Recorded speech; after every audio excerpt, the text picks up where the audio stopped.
Good morning, students. Today we start our new chapter of book Introductory Macroeconomics. We start our chapter National Income Some Basic Concepts. तो इससे पहले कि मैं start कर रही हूँ बेसिक कंसेप्ट, मैं थोड़ा सा इंट्रोडक्शन देती हूँ कि नेशनल इनकम अकाउंटिंग जो है ना, ये एक गेम है जो खेली जाती है। ये एक तरीके की गेम है जो एक खेली जाती है विद द की प्लेयर। वो की प्लेयर इसके क्या हैं, वो जो की प्लेयर हैं वो हैं फैक्टर, 4 फैक्टर और 4 सेक्टर। ठीक है, वो कहते हैं कि अब जो ये 4 फैक्टर है, ये 4 फैक्टर तो आपको अच्छे से पता है कि वो 4 फैक्टर क्या है प्रोडक्शन के: land, labour, capital and entrepreneur. ठीक है, ये ज्वाइन होते हैं, मिलते हैं और क्या करते हैं, प्रोडक्शन करते हैं variety of goods and services. आप जब ये गुड्स एंड सर्विसेज को हमने जब बनाया तो इसकी वजह से इकोनॉमी में क्या जनरेट होगी बच्चों? ना, इनकम। ठीक है, income generated by the production of goods and services. जो इन गुड्स एंड सर्विसेज की हेल्प से इनकम जनरेट हो रही है, ठीक है, उस इनकम का हमने क्या करना है, using these factor is then distributed among them, और इन्हीं में ही ये डिस्ट्रीब्यूटेड होती है as a factor payment. Like land जिसकी थी उसको मिलेगा रेंट, कैपिटल जिसकी थी उसको मिलेगा इंटरेस्ट, जो लेबर था उसको क्या मिलेंगी, वेजेस, और जो एंटरप्रेन्योर था जिसने बिजनेस चलाया या एक्टिविटी पूरी की पूरी संभाली, प्रॉफिट। तो जो ये हमने इनकम हमने बांट दी, ठीक है। उसके बाद दीज कॉन्स्टिट्यूट, अब जब हम इस इनकम को मिला दें तो ये इनकम होती है हमारी डोमेस्टिक फैक्टर इनकम। क्या होती है हमारी डोमेस्टिक फैक्टर इनकम, और इसी को ही हम कहते हैं नेट डोमेस्टिक प्रोडक्ट। डोमेस्टिक का मतलब बता दूं, वैसे तो आगे हम डिटेल में करेंगे कि डोमेस्टिक वर्ड क्या होता है। वैसे बता देती हूँ, टेरिटरी हमारी, ठीक है। अब हमारी टेरिटरी में क्या आता है ये हम आगे डिस्कस करेंगे। इसके बाद कहते हैं कि विच इज़ फर्दर यूज्ड, और फिर इसी को ही हम यूज़ करते हैं क्या कैलकुलेट करने के लिए, नेशनल इनकम। तो ये तो एक बहुत आगे का पार्ट है हमारे इस चैप्टर में, बहुत लेंदी सा चैप्टर है, बड़ा चैप्टर है, बहुत सारे बेसिक कंसेप्ट्स हैं। जब तक वो सारे बेसिक कंसेप्ट्स आपको क्लियर नहीं होते हैं तब तक हम आगे नहीं चल सकते हैं। तो आज हम जो बेसिक कंसेप्ट स्टार्ट कर रहे हैं उसमें हम सबसे पहला कंसेप्ट करने जा रहे हैं सर्कुलर फ्लो ऑफ इनकम। तो ध्यान से सुनेंगे, ये सर्कुलर फ्लो ऑफ इनकम क्या होता है। वो कह रहे हैं circular flow of income is defined as the flow of payment and receipts, receipts और पेमेंट का flow for goods and services and factor services. चाहे गुड्स के लिए कर रहे हैं, चाहे सर्विसेज के लिए कर रहे हैं, चाहे फैक्टर सर्विसेज के लिए कर रहे हैं, जिसको मैंने अभी फैक्टर पेमेंट का नाम दिया था।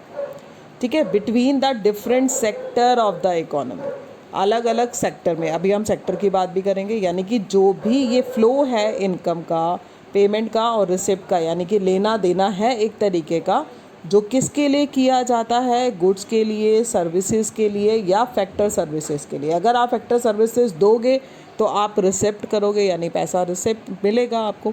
अगर फैक्टर सर्विसेज आपने ली हैं तो आप पेमेंट करोगे। इसी तरह से गुड्स एंड सर्विसेज अगर आपने ली हैं तो पेमेंट करोगे, और अगर आपने दी है तो आपको रिसिप्ट होगी। तो इसको कहते हैं सर्कुलर फ्लो। ये एक सर्कल में चलता है, तो इसकी ही डिस्कशन हम इस चैप्टर में डिटेल में करने वाले हैं। तो हम आगे चलते हैं नेक्स्ट बात पे कि क्या कहा जा रहा है। अब इससे पहले कि मैं आपको ये कराऊं तो हम पहले सेक्टर की बात कर लेते हैं। हमारे 4 सेक्टर्स होते हैं। पहला सेक्टर हाउस होल्ड सेक्टर, दूसरा सेक्टर हमारा फर्म्स, तीसरा सेक्टर हमारा गवर्नमेंट, एंड चौथा सेक्टर हमारा रेस्ट ऑफ द वर्ल्ड। क्योंकि ट्रांजैक्शन तो या तो हाउस होल्ड कर रहा है, या प्रोड्यूसर करता है, या गवर्नमेंट करती है, या रेस्ट ऑफ द वर्ल्ड के साथ हम करते हैं, इंपोर्ट एंड एक्सपोर्ट जिसको कहा जाता है।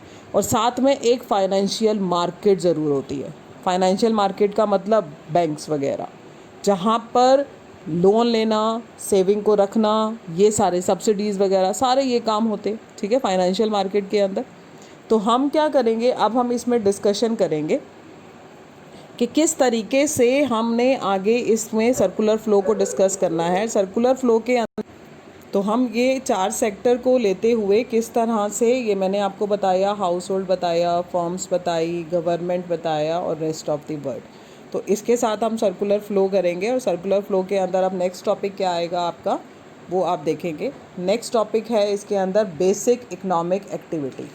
वो कह रहे हैं कि एन इकॉनमी जो है, N economy provides a living, हमें एक लिविंग प्रोवाइड करती है टू द पीपल, लोगों को, ठीक है, for satisfaction of their wants, to satisfied human wants. Every economy जो होती है वो 3 तरह की एक्टिविटी को परफॉर्म करती है। वो एक्टिविटी है प्रोडक्शन, कंजम्पशन, कैपिटल फॉर्मेशन, जिसको हम कहते हैं इन्वेस्टमेंट। मैं फिर से बोल रही हूँ कौन कौन सी एक्टिविटी होती हैं, production, consumption, capital formation and investment. तो हम पहली एक्टिविटी को डिस्कस करते हैं जो मैंने आपको बताया, प्रोडक्शन। ठीक है, हम प्रोडक्शन को डिस्कस करेंगे। प्रोडक्शन क्या है? Production is generally defined as an activity which produce physical goods and services और which increase the value of intermediate consumption, यानी रॉ मटेरियल। इंटरमीडिएट का मतलब होता है रॉ मटेरियल, जिसको हमने यूज़ किया प्रोडक्शन की प्रोसेस में और उससे हमने क्या बनाया, आउटपुट। यानी कि रॉ मटेरियल एक तरीके का हमारे लिए इनपुट है। It means production means output equal to function of input. ये आपकी बुक में आपका सेकंड टॉपिक है, जो आप जब बुक से चैप्टर रीड करेंगे आपको वहाँ डिटेल में मिलेगा। उसके बाद आता है प्रोडक्शन इज़ द प्रोसेस, या फिर हम ये भी कह सकते हैं production is the process of converting input into output. Input को आउटपुट में कन्वर्ट करना जो है हमारी क्या है, प्रोडक्शन प्रोसेस है, जिसमें हमने क्या डाली रॉ मटेरियल में, वैल्यू एडेड। ठीक है, वैल्यू ऐड करा उसमें हमने। In other words, any activity which results in value added, कोई भी ऐसी एक्टिविटी जिसकी वजह से वैल्यू एडिशन हो, वो यूज़ के लायक बन जाए और उसकी कीमत बढ़ जाए, तो उसको हम कहते हैं प्रोडक्शन। ठीक है, जैसे एक एग्जांपल लेते हैं कि एक बेकर ने वीट फ्लोर, ठीक है, आटा लिया उसने 20,000 रुपये का और उसको ब्रेड में कन्वर्ट कर दिया और उसको आगे 30,000 में सोल्ड कर दिया। तो उसने कितने का वैल्यू एडिशन किया, 10,000 का। तो ये इस प्रोसेस को हम क्या कहेंगे, प्रोडक्शन। ठीक है, नेक्स्ट प्रोसेस करते हैं कंजम्पशन। कंजम्पशन क्या होती है, वैसे तो आपको पता है क्या होता है consumption, the process of using up, जो वो वैल्यू एडिशन हुआ उस वैल्यू एडिशन का जब कंज्यूमर जो है यूज़ करता है, देन यानी कि उसकी यूटिलिटी को जब वो गेन करता है गुड्स की या सर्विसेज की, अपनी वांट्स को सेटिस्फाई करने के लिए। ठीक है, ऑफ इंडिविजुअल भी बोल सकते हो और कलेक्टिव ह्यूमन वांट्स भी हम बोल सकते हैं, इज कॉल्ड कंजम्पशन। ठीक है, कंजम्पशन, वो कह रहे हैं house hold consume a large number of goods, बहुत तरह के हम लोग गुड्स यूज़ करते हैं, लाइक फूड भी, फूड प्रोडक्ट हो, मिल्क प्रोडक्ट हो, ग्रेन हो। सर्विसेज में भी हम डॉक्टर की, लॉयर की, बैंक की, अलग अलग तरह के हम सर्विसेज भी कंज्यूम करते हैं।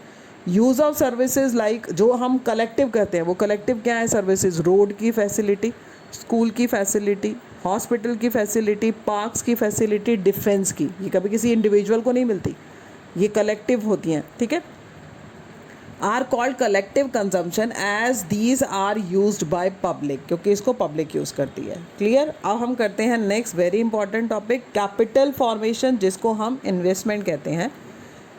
In the addition of the existing capital stock, आज मैं एक प्रोडक्शन यूनिट चलाती हूँ, मेरे प्रोडक्शन यूनिट में 10 मशीन्स हैं। ठीक है, कर रही हूँ, साल ख़त्म होता है, मेरा जो मशीनें हैं अगर मैंने उसका 11 कर दी, उसको 10 से वो 11 हो जाती हैं, then it means addition to the existing capital stock. Capital stock machinery वगैरह का, इन सब का होता है, प्लांट का। तो ये एक एडिशन हो रहा है अगर कैपिटल स्टॉक में in an economy during the year, then it is called capital formation. The part of production income, the part of production income which is not used, part of production income which is not used, which is not used यानी कि खर्च नहीं करा जाता है, during a year is investment. या फिर आप दूसरे वर्ड्स में क्या कह सकते हो कि excess of production over consumption, consumption का प्रोडक्शन के ऊपर कंजम्पशन का एक्सेस, प्रोडक्शन का सॉरी एक्सेस कंजम्पशन के ऊपर, is called capital formation or investment. Capital formation involve production of more goods like dams, roads, machines, factories. मैंने यही बोला आपको, कैपिटल हैं ये। ठीक है, ये कोई कंज्यूमर गुड्स नहीं है। यूज़ फॉर फर्दर प्रोडक्शन, और सबसे पहली बात कि इन सब चीज़ों को आगे फिर फर्दर प्रोडक्शन के लिए यूज़ करा जाता है। ठीक है, तो हम उसको क्या कहते हैं, capital formation. Change in the production will cause change in consumption, अगर हमारे प्रोडक्शन में चेंज होगा तो हमारी कंजम्पशन में चेंज होगा और हमारा कैपिटल फॉर्मेशन में चेंज आएगा। Thus these activity are interrelated. अब मैं खाली इन्वेस्टमेंट करती जाऊँ, मशीन 10 की 11 कर दूँ, 11 की 12 कर दूँ और प्रोडक्शन नहीं होगा, तो वो तो पॉसिबल ही नहीं है ना कि मैं करूँगी। प्रोडक्शन हुआ ज़्यादा, कंजम्पशन ज़्यादा हुई, क्योंकि क्योंकि कंजम्पशन ज़्यादा हुई इसीलिए प्रोडक्शन ज़्यादा करना पड़ा, और प्रोडक्शन ज़्यादा करना पड़ा इसीलिए हमारे को इन्वेस्टमेंट ज़्यादा करनी पड़ी। तो ये सर्कल में चलती है ये प्रोसेस, इसीलिए इसको कहते हैं कि ना कोई स्टार्टिंग पॉइंट है ना एंड पॉइंट है। हम ये नहीं कह सकते कि पहले प्रोडक्शन था या पहले कंजम्पशन था या पहले इन्वेस्टमेंट थी। तो ये मैंने आपको बताया बेसिक एक्टिविटी, और इसको एक बार आप बुक से भी ज़रूर पढ़ेंगे। इसके बाद आते हैं हम नेक्स्ट पॉइंट पर। नेक्स्ट में मैंने आपको फेसेस बता दिए, ये फेसेस जो मैंने अभी आपके साथ डिस्कस कर रहे थे, अभी ये तीनों फेसेस को हम डिस्कस करेंगे कि हमारे ये 3 फेसेस हैं। ठीक है, अगर आप ध्यान से देखें तो हमारा ये फेस सर्कल में बना हुआ है। ठीक है, हमारा पहला फेस है ये, आप पहला तो इसको हम नहीं बोल सकते बट ये सर्कल में चल रहा है। एक है हमारा फेस ऑफ प्रोडक्शन, एक है हमारा फेस ऑफ इनकम जनरेशन, एक है हमारा फेस ऑफ एक्सपेंडिचर। ठीक है, ये 3 फेसेस हैं। अब हम इन 3 फेसेस को समझते हैं कि ये हमारे कैसे क्या क्या फेस हैं। पहला प्रोडक्शन फेस, ठीक है, वैसे तो मैंने बता दिया लेकिन एक बार फिर डिस्कस करते हैं। In production phase goods and services are produced by the producing sector. These make use of factor of production. ये फैक्टर ऑफ प्रोडक्शन का यूज़ करते हैं land, labour, capital and entrepreneur का प्रोडक्शन प्रोसेस में, और production करते हैं। और इस प्रोडक्शन फेज़ को हम जो है जनरेशन फेज़ भी कहते हैं। कौन सा फेज़ कहते हैं इसको हम? Generation phase, generation phase. ठीक है, क्लियर। कंजम्पशन पे आते हैं। Production of goods and services by the firm, ठीक है, कॉस्ट जनरेशन ऑफ इनकम। उसके बाद हमने इनकम जनरेट कैसे करी, क्योंकि अब जो गुड्स एंड सर्विसेज बनी है तो इनको कंज्यूमर खरीदेगा। In this phase factor payment to the household for rendering their factor services. जो हाउस होल्ड ने अपने फैक्टर दिए थे काम करने के लिए प्रोडक्शन वालों को, ठीक है, चाहे उसमें लेबर कह लो आ गई या किसी की ज़मीन आ गई, कुछ भी कह सकते हो आप, तो उनके बदले में उनको फैक्टर पेमेंट मिली। In other words household get factor payment in the form of rent, profit, interest and wages. और फिर वो इसको क्या करते हैं, सेकेंड फेज में जो ये इनकम जनरेट हुई है फिर उसके बाद वो इस इनकम को खर्च करते हैं। ठीक है, डिस्ट्रीब्यूट, सॉरी, इस इनकम को सेकेंड फेज में डिस्ट्रीब्यूट किया जाता है। लैंड वालों को रेंट दिया जाता है, लेबर को वेजेस दी जाती हैं, इंटरेस्ट वालों को कैपिटल वालों को इंटरेस्ट दिया जाता है, एंटरप्रेन्योर को प्रॉफिट मिलता है। तो इसीलिए इस फेज़ को हम कहते हैं डिस्ट्रीब्यूशन ऑफ इनकम फेज़। कौन सा फेज़ कहते हैं? Distribution of income phase. इसके बाद आते हैं नेक्स्ट पे। नेक्स्ट हमारा है फेस ऑफ एक्सपेंडिचर। इसको हम डिस्पोजिशन फेज़ भी कहते हैं। इन दिस फेज़ जो ये फैक्टर इनकम जनरेट हुई थी, अब इस फैक्टर इनकम को खर्च करेंगे। किस पे खर्च करेंगे? ठीक है, इनको मिला इनसे, ठीक है, उन्होंने क्या किया, फिर इसको खर्च करा। खर्च किस पे करेंगे? उनको देकर, प्रोडक्शन यूनिट को देकर। अगेन प्रोडक्शन यूनिट के पास वो इनकम आई, ठीक है, जो इनकम फैक्टर पेमेंट के ज़रिए बटी थी। तो इसीलिए कहते हैं कि this is not the end. ये कोई एक एंड नहीं है कि हम कह लें कि अब हमने खर्च कर दिया तो ये एंड हो गया। Expenditure once again cost production. अब यही खर्चा दोबारा फिर प्रोडक्शन में लगता है, गुड्स एंड सर्विसेज बनती हैं, फिर उस तरह से फिर इसी का इनकम जनरेट होती है फैक्टर पेमेंट के ज़रिए, फिर उसको फिर खर्च करा जाता है। तो ये जो है ये एक सर्कल में चलता रहता है ये प्रोसेस। ठीक है, तो यही मैंने आपको एक्टिविटी बताई, यही हमारे फेसेस हैं, मैंने आपको ये समझाए। इसको हम जनरेशन फेस कहते हैं पहले वाले को, ठीक है, दूसरे वाले को हम डिस्ट्रीब्यूशन ऑफ इनकम फेस कहते हैं और इसको हम डिस्पोजिशन कहते हैं। तो ये मैंने आपको 3 फेसेस बताए। ठीक है, अब फेसेस के बाद अब हम नेक्स्ट टॉपिक करते हैं। नेक्स्ट टॉपिक है हमारा इसमें कि हमारा जो ये इकोनॉमी है, ठीक है, अभी हम इसमें हम क्या करेंगे, principle of circular flow of income and product. मैं आपको सर्कुलर फ्लो ही करा रही हूँ बट इसको डिफरेंट तरीके से आपको समझा रही हूँ। तो मैं अब आपको इसके 2 प्रिंसिपल मेन पॉइंट बताऊँगी। वो क्या है कि पहला कि रियल फ्लो, जैसे अभी मैंने आपको बोला रियल फ्लो का मतलब हम समझते हैं पहले क्या होता है कि real flow are opposite to the money flow. अभी सर्कुलर फ्लो के अंदर हम 2 तरीके के फ़्लो आगे डिटेल में पढ़ने वाले हैं। एक फ़्लो होता है रियल, एक फ़्लो होता है मनी। ठीक है, रियल फ्लो जो है वो मनी फ्लो का बिल्कुल अपोजिट है। कैसे कि गुड्स एंड सर्विसेज फ्लो, ये मैंने लिखा भी हुआ है, जैसा कि अगर आप देखेंगे ये लिखा हुआ है मैंने कि real flow are opposite to the money flow, that is goods and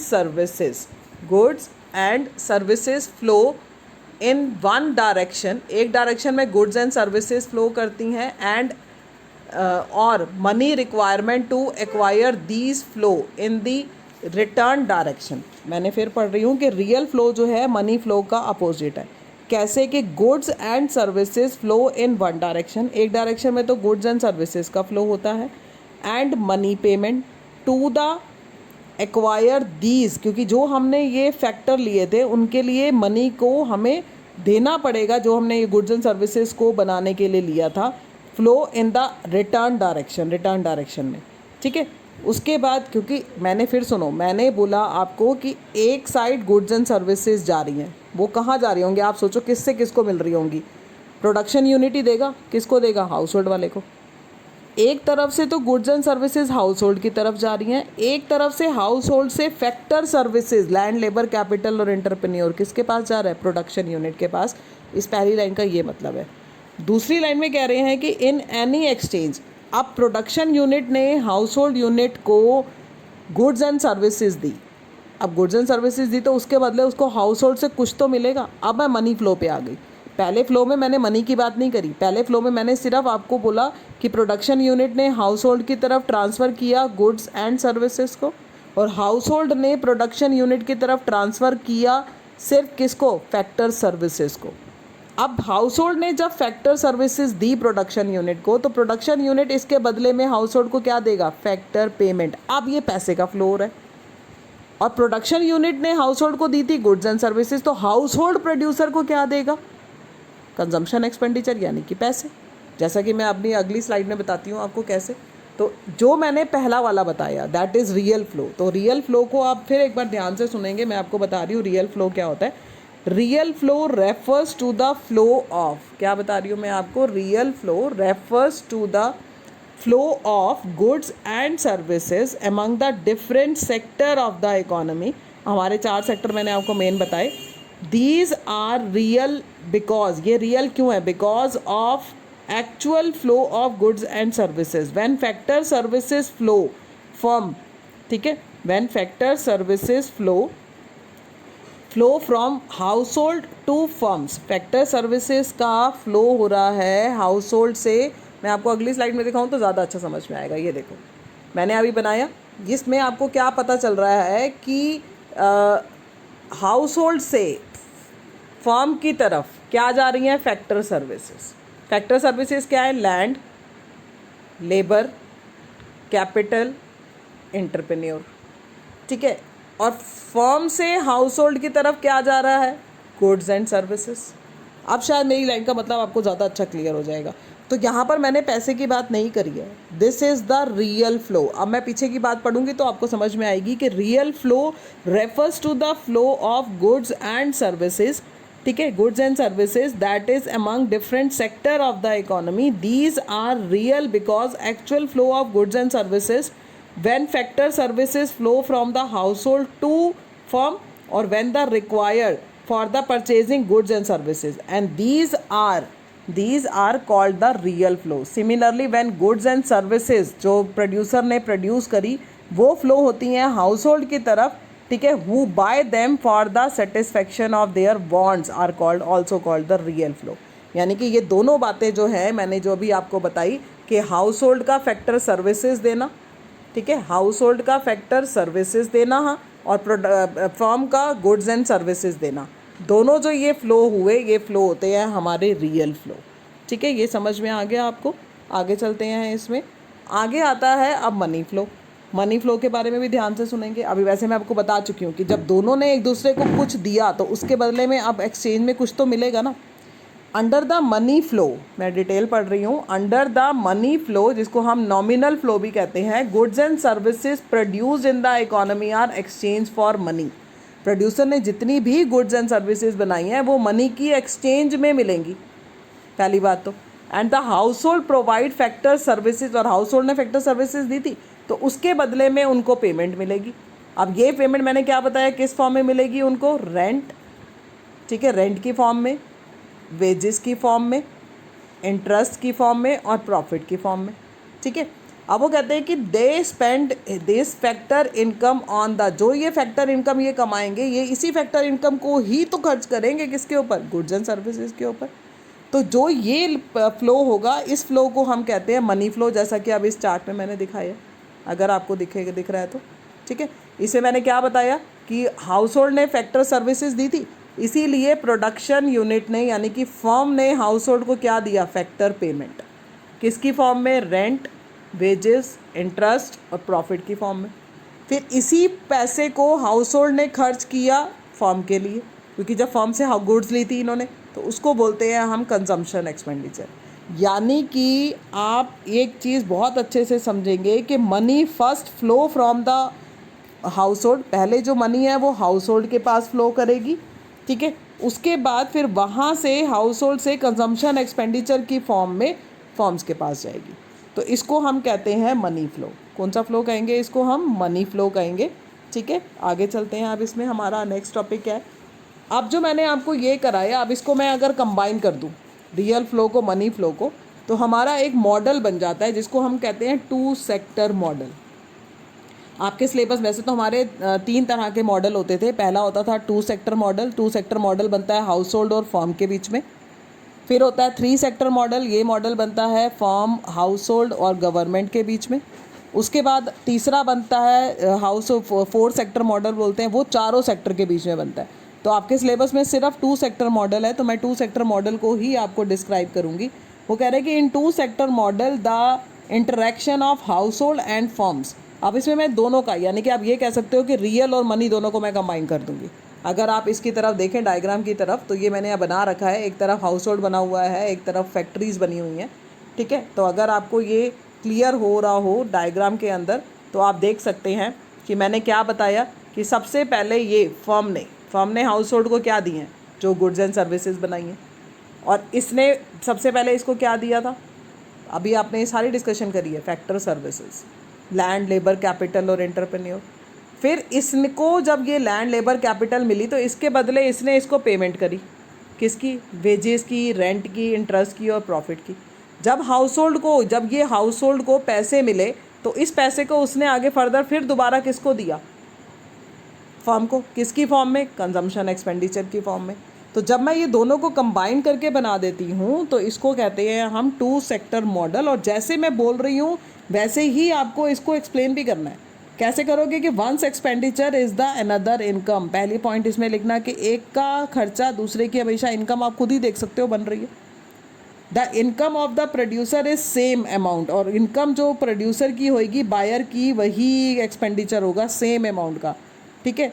equality of real and nominal flow में जो होता है कि गुड्स एंड सर्विसेज यानी real flow in one direction corresponded by equal money, यानी कि जितना ये रियल फ्लो हुआ है उसी के बराबर मनी फ्लो होता है। यानी कि जितना प्रोडक्शन होगा उतनी ही इनकम जनरेट होएगी और उतना ही फिर खर्चा होगा। इसीलिए इस चैप्टर के अंदर जब हम नेशनल इनकम की कैलकुलेशन करेंगे, तो हम इन्हीं 3 तरीक़ों से करेंगे। प्रोडक्शन करा उसको हम प्रोडक्ट मेथड कहेंगे, इनकम जनरेट हो रही है उसको हम इनकम मेथड कहेंगे, फिर हम इसको खर्च कर रहे हैं उसको हम एक्सपेंडिचर मेथड कहेंगे। हम तीनों मेथड में से किसी भी मेथड से जब हम नेशनल इनकम निकालेंगे तो आंसर जो है वो सेम आएगा, because once income is the another expenditure. वो आपने खुद ही यहाँ देख लिया कि किस तरीके से बना, किस तरीके से फिर दोबारा किसी के पास गया, फिर उसने उसको इन्वेस्ट किया, फिर कैसे उसने गुड्स एंड सर्विसेज बनाई। तो ये जो सर्कल में पूरा प्रोसेस चला, तो इस बेसिस पर मैंने आपको जो ये कराया, ये था हमारा डिटेल में सर्कुलर फ्लो। मैंने रियल और मनी अलग क्यों बताया, क्योंकि पेपर में कई बार आ जाता है कि रियल फ्लो को एक्सप्लेन करो या खाली मनी को करो, या टू सेक्टर मॉडल आ जाए तो आप ऐसे बताएंगे, फेसेस एक्सप्लेन करने के लिए आ जाए तो प्रोडक्शन, कंजम्पशन और कैपिटल फॉर्मेशन की डिटेल आप देंगे, ठीक है। तो इसीलिए ये सारी बातों को अलग अलग बताना ज़रूरी था। बट क्वेश्चन जो था वो यही अल्टीमेटली यही एक क्वेश्चन जो एंड में इसका निचोड़ आप कह सकते हो निकला है, टोटल कंक्लूजन जो निकला है वो ये मॉडल है, ठीक है। तो ये मैंने आपको सर्कुलर फ्लो बताया और आपकी बुक में एग्जैक्टली ऐसे ही दे रखा है। यहाँ वीडियो सुनने के बाद आप बुक में से ज़रूर एक बार रीड करेंगे चैप्टर को, क्योंकि अगर ये बेसिक कंसेप्ट्स में कमी रह गई तो नेशनल इनकम करना आपके लिए मुश्किल हो जाएगा। तो सारा चैप्टर बिल्कुल डिटेल में पढ़ना है।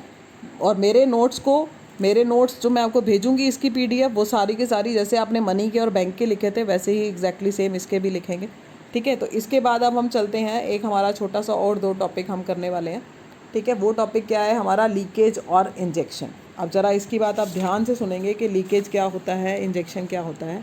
क्योंकि आपको पता है कि एक इकॉनमी के अंदर कुछ आता है कुछ जाता है, ठीक है। आने को हम इंजेक्ट होना कहेंगे और जाने को हम लीकेज कहेंगे, ठीक है। आगे वो ये कह रहे हैं कि द सर्कुलर फ्लो एग्जिबिट, ठीक है, identity in the three faces in production, income और एक्सपेंडिचर आपने पढ़ा। अब वो कह रहे हैं कि ये सर्कुलर फ्लो जो है complete with same amount, reason being value production gets distributed as income. जितनी हमने गुड्स बनाई उसको हम इनकम की फॉर्म में डिस्ट्रीब्यूट करते हैं, रेंट, इंटरेस्ट, प्रॉफिट और वेजेस की फॉर्म में।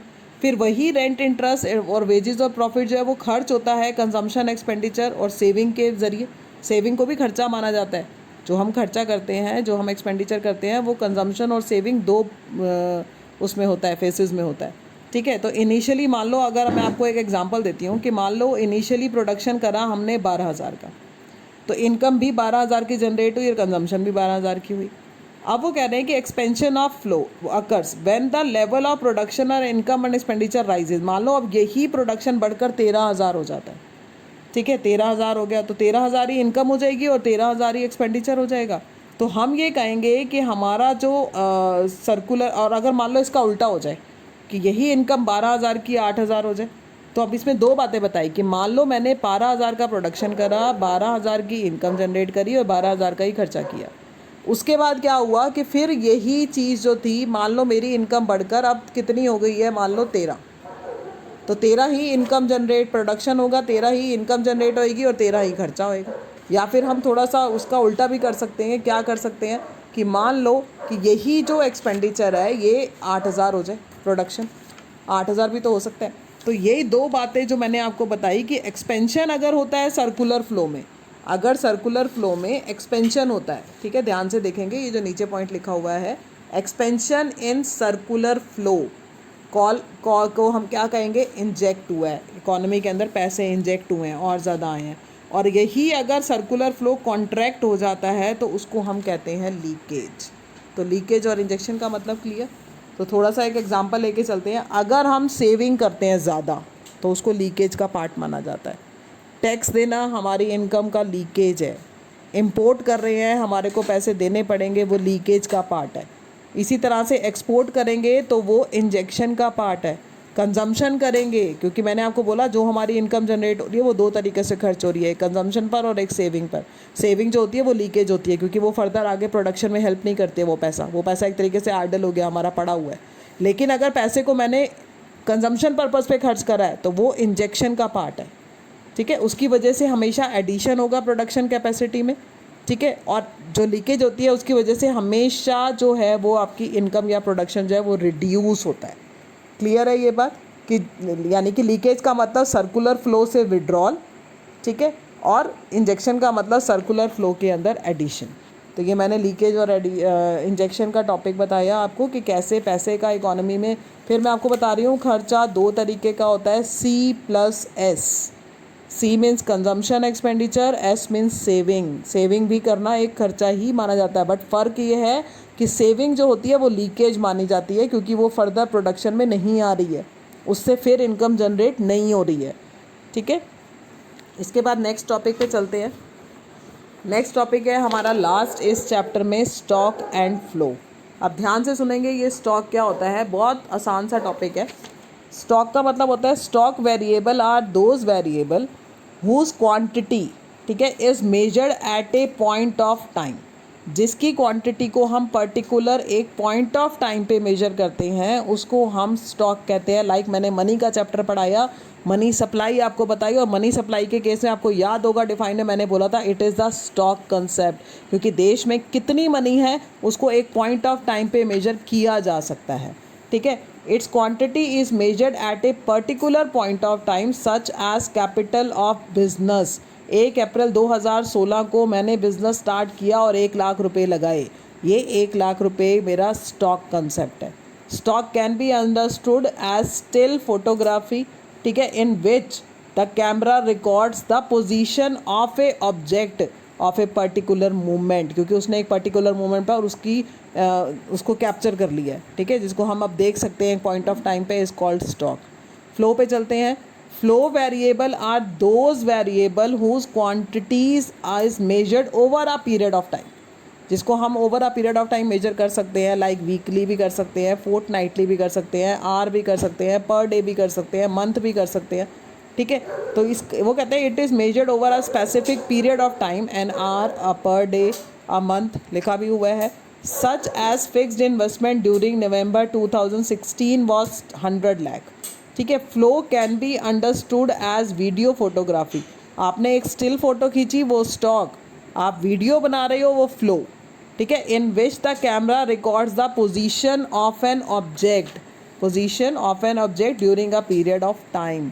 बाकी एक एग्जांपल और भी मैं देती हूँ आपको कि दिल्ली से मुंबई तक का डिस्टेंस, दिल्ली से मुंबई तक का डिस्टेंस जो है वो ये स्टॉक कंसेप्ट है। दिल्ली से मुंबई तक का डिस्टेंस जो है, जितने किलोमीटर का है, वो स्टॉक है। अब उस डिस्टेंस के बीच में जो एक कार चल रही है, उस कार की स्पीड जो है वो फ्लो है, क्योंकि कभी वो बढ़ रही है, कभी वो घट रही है, वो तो सेम नहीं है ना। ऐसी फोटोग्राफी का बताया और वीडियो का बताया। फिर एक और एग्जांपल, हमारा बैंक बैलेंस एक पर्टिकुलर टाइम पे जो पड़ा है, that is stock, bank balance, और उसमें से मैं विड्रॉ कर रही हूँ या मैं डिपॉजिट कर रही हूँ, तो उसको हम कहते हैं फ्लो। एक और एग्जांपल लेते हैं। आपके घर में पानी की टंकी है, एक पर्टिकुलर टाइम पर अगर उसमें जो पानी आपका पड़ा हुआ है, दैट इज़ स्टॉक, और उसमें मोटर चलाते ही पानी जाने लग जाता है, और पानी जाता है, वो फ्लो, ओवरफ्लो होने लग जाता है, बाहर निकलता है, दैट इज़ ऑल्सो फ्लो। तो स्टॉक और फ्लो क्लियर, ये भी आपको पढ़ना बहुत ज़रूरी है, क्योंकि नेशनल इनकम में इसका भी काम आएगा कहीं ना कहीं। तो ये मैंने आपको समझाया और एग्जाम्पल बताती हूँ, ध्यान से सुनेंगे। स्टॉक, वेल्थ हमारा स्टॉक है, ठीक है, जो हमारी संपत्ति है देश की, जिसको हम कहते हैं। इनकम या इन्वेस्टमेंट हमेशा फ्लो होता है, क्योंकि आपको पता है, अभी मैंने इन्वेस्टमेंट कैपिटल फॉर्मेशन बताया, 10 से 11 मशीनों का होना मेरा फ्लो है, लेकिन जब तक 10 पड़ी थी और वो 10 ही रहती हैं, वो मेरा स्टॉक है। ठीक है, कैपिटल स्टॉक है। तो ये मैंने आपको पूरा का पूरा चैप्टर एक कंप्लीट कराया है इसमें, आपकी बुक के अकॉर्डिंग। आप इसको ध्यान से पढ़ेंगे, और प्लीज़ बच्चों, ये टॉपिक तभी समझ में आएगा जब आप इसको वाकई ही थॉरली बुक से रीड करोगे और नोट्स में से रीड करोगे, वरना इस चैप्टर में आगे जाके आपको प्रॉब्लम आएगी। तो उसको बेटर होगा साथ साथ रिवाइज़ करें, साथ साथ पढ़ें, और कोई डाउट है तो मुझसे व्हाट्सएप पे पूछेंगे। Thank you.